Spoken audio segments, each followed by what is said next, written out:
आंगनबाड़ी सेविका कल से ही महोदय रात भर गर्दनी बाग में रह करके महिलाएं हैं और वो रोड पर आंदोलन अपने हक के लिए वो आंदोलन कर रही हैं। और जिस तरह से एक तरफ सरकार कहती है कि हम महिलाओं का सम्मान करते हैं, एक तरफ सरकार कहती है कि हम महिलाओं को आरक्षण देते हैं, एक तरफ सरकार कहती है कि महिलाओं की हम चिंता करते हैं, और वहीं पर महोदय आंगनवाड़ी सेविका जो हमारी महिला बहन है उनके ऊपर पुलिस ने जिस बर्बरता से लाठीचार्ज किया, तो सरकार किस तरह के महिलाओं के प्रति सम्मान, शायद ये सरकार नहीं समझ पा रही है और इसीलिए बार बार उसको एक ऐसा मामूली सा पत्थर समझ करके फेंकी जा रही है, फेंकी जा रही है, फेंकी जा रही है। लेकिन मंत्री जी शायद आप ये समझ नहीं पा रहे हैं कि ये आशा बहनें हीरा है। अध्यक्ष जी, मेरा सवाल जो हमारे प्रदेश में कार्यरत आशा बहनें हैं उनसे जुड़ा हुआ है और सरकार कहीं ना कहीं इन आशा बहनों की आशाओं पर लगातार पानी फेरती हुई आ रही है। ये आशा बहनें जो हैं उनका मूल मंत्री जी शायद आपका विभाग समझ नहीं पा रहा है। और रही बात छपने की, आशा बहनों का भी उतना ही अधिकार है कि वो अखबार की पंक्तियों में सामने आए और उनकी अधिकार की जो बातें सदन में बोली जा रही हैं वो लिख करके पढ़ करके वहां पर आए, क्योंकि आज वो आशा बहनें जिस तरीके से आपके विभाग की रीढ़ बन करके हैं शायद ये सरकार नहीं समझ पा रही है और इसीलिए बार बार उसको एक ऐसा मामूली सा पत्थर समझ करके फेंकी जा रही है, फेंकी जा रही है, फेंकी जा रही है।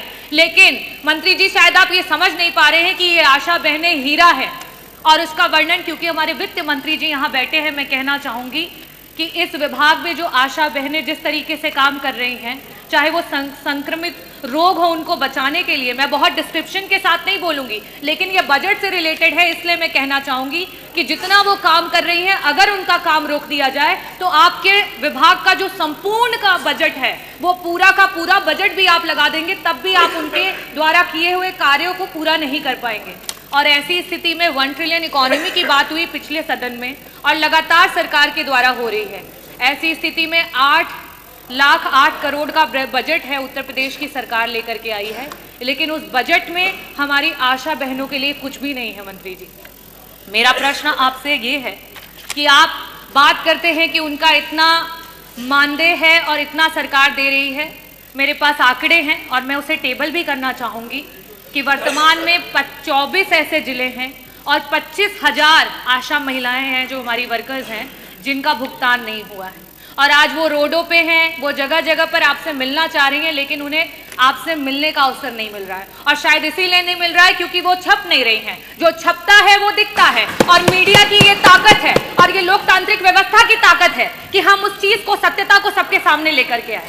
मेरा आपसे सिर्फ यही प्रश्न है कि 1 ट्रिलियन इकोनॉमी की बात करने वाली सरकार, इतने बड़े बड़े बजट्स लाने वाली सरकार आज आपके विभाग की रीढ़ में सिर्फ और सिर्फ इसलिए क्योंकि आशा महिलाएं हैं उनको कोई दर्जा नहीं दिया जा रहा है, ना उन्हें राजकीय कर्मचारी का दर्जा दिया जा रहा है, ना उन्हें संविदा के कर्मचारियों का दर्जा दिया जा रहा है। और बार बार जब बात आ रही है कि उनको उनके अधिकार का पैसा मिले, क्योंकि वो हर समय काम करती हैं, प्रसव का कोई समय फिक्स नहीं होता है। हम सब किसी ना किसी परिवार से हैं और हम सब जानते हैं कि प्रसव किसी भी समय हो सकता है और एक वो जो आशा बहन है उस माँ के साथ वो 9 महीने उस प्रसव को झेलती है, उस प्रसव के साथ खड़ी रहती है और उसे अस्पताल लेकर के जाती है। ऐसी स्थितियों में क्या उसका अधिकार नहीं है कि उसे भी 18,000 का मानदेय प्रति माह मिले? क्या हमारी जो संगिनियां उनके साथ काम करती हैं उनका अधिकार नहीं है कि उन्हें 24,000 का मानदेय सरकार के द्वारा मिले? तो मेरा प्रश्न पहला तो मैंने पूछ लिया, साथ ही साथ मैं आपसे अपने अनुपूरक भी पूछ लेती हूँ कि आज अस्पतालों में जब वो महिलाएं प्रसव की महिलाओं को लेकर के, मरीजों को लेकर के पहुंचती हैं तो वहां उनके रुकने तक का इंतजाम अस्पतालों में नहीं है। इस पूरे के पूरे उत्तर प्रदेश का कोई ऐसा CSC नहीं है जहां आशा बहनों के लिए एक कमरा रखा गया हो कि रात में अगर किसी महिला को प्रसव के समय लेकर के जाएं तो उनको वहां रुकने का इंतजाम हो। ऐसी स्थिति में मेरी दूसरी आशा बहनों की तरफ से सरकार से मांग है कि आपके इतने बड़े बजट में से प्रत्येक CSC पे कम से कम आशा बहनों के रुकने का इंतजाम कराते हुए एक कमरा आवंटित किया जाए। मेरा तीसरा आपसे मांग ये है कि ये जो बहनें दिन रात कड़ी तपस्या कर रही हैं, मेहनत कर रही हैं, सड़कों पे घूम रही हैं, परिवारों को जोड़ रही हैं, जागरूक कर रही हैं, prevention is better than cure, इसकी बात कर रही हैं। क्या इन महिलाओं का अधिकार नहीं है कि उन्हें स्वास्थ्य बीमा और उन्हें जीवन बीमा मिले? क्या सरकार अपने विभाग की इतनी महत्वपूर्ण महिलाओं को ये नहीं दे सकती है?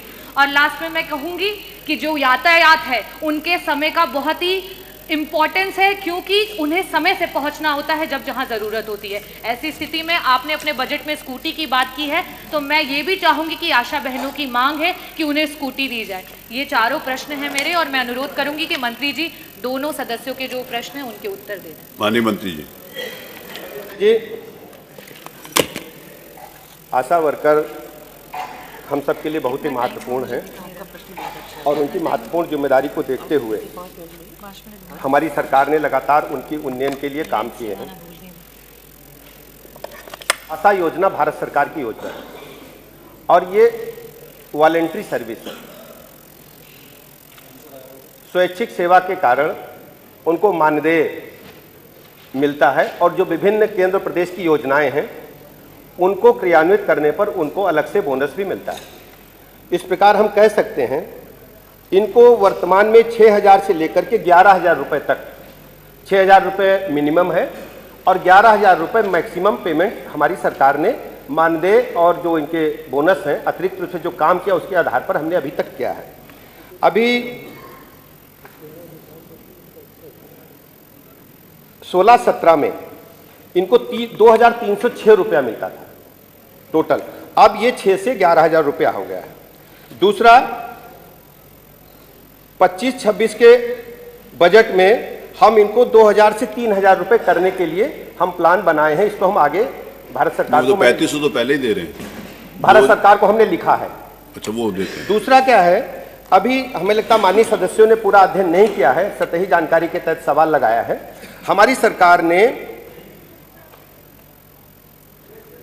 इनको जीवन बीमा की सुविधा दे रखी है, और ये सुविधा दी जा रही है इनको प्रधानमंत्री जीवन ज्योति योजना के तहत, प्रधानमंत्री सुरक्षा बीमा योजना के तहत इनको हम ऑलरेडी दे रहे हैं, और ये बहुत लंबे समय से लागू है। इनको हम स्मार्टफोन भी एक दिए हैं।